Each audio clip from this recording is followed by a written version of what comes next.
வணக்கம். புதுக்குறள் ராமமூர்த்தி ஆகிய நான் சில புதுக்குறள்களை ஏற்றியுள்ளேன். அதன் வகையில் இன்று ஒரு குறளை உங்களோடு பகிர்ந்து கொள்ள விரும்புகின்றேன். அதாவது, ஒருங்கிணைந்த கல்வி திட்டம் என்கின்ற ஒரு கொள்கையை வலியுறுத்தி ஒரு குறள் ஒன்றை நான் சொல்ல விரும்புகின்றேன். ஒருங்கிணைந்த கல்வி திட்டம் என்று சொன்னால், ஒருவருக்கு கணிதம் தெரியும், அவருக்கு வணிகவியல் சார்ந்த கணிதம் தெரியாது. அவர் ஒரு தொழிலை செய்கின்ற பொழுது இந்த வணிகவியல் கணிதம் தெரியாததனால் அவர் சில ஏமாற்றங்கள் அடையக்கூடிய சூழ்நிலைகள் உருவாகும். அதனையும் சேர்த்து கற்றுக்கொள்ள வேண்டும். அதேபோல் வேதியியல், இயற்பியல் போன்ற துறைகளைச் சேர்ந்தவர்கள் படிக்கின்ற பொழுது இந்த ஒன்றோடு தொடர்புடைய தொழில்களை அவர்கள் கற்றுக்கொள்ள வேண்டும். கூடவே வணிகவியல் கல்வியையும் கற்றுக்கொள்ள வேண்டும். வணிகவியல் கல்வி என்பது அளவு முக்கியமான ஒன்றாக இன்றைய நாளில் கருதப்படுகிறது.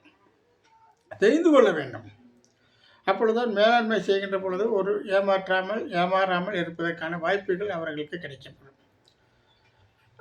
அதேபோல் தொழிற்கல்வி படிப்பவர்களும் இந்த வணிகவியலும் மற்ற அதனை சார்ந்த தொழில்களை பற்றி ஒரு மாணவர் கற்றுக்கொள்ள வேண்டும். ஒரு மாணவனுக்கு குறைந்தது 2 கல்வி முறைகள் அல்லது 3 கல்வி முறைகளை நாம் கற்றுக் கொடுக்க வேண்டும்.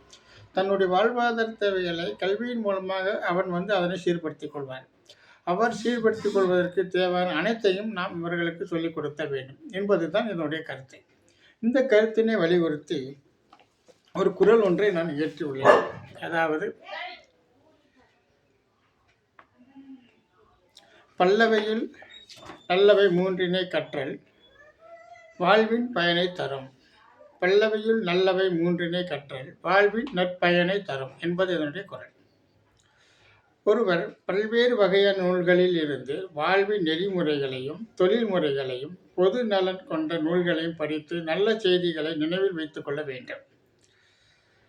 அதாவது, வாழ்க்கை கல்வி, தொழிற்கல்வி, பொது நலம் கற்பது போன்ற வாழ்வாதாரத்திற்கு தேவையான அனைத்து நெறிமுறைகளையும் கற்றுக்கொள்ள வேண்டும் என்பதுதான் இதனுடைய கருத்து.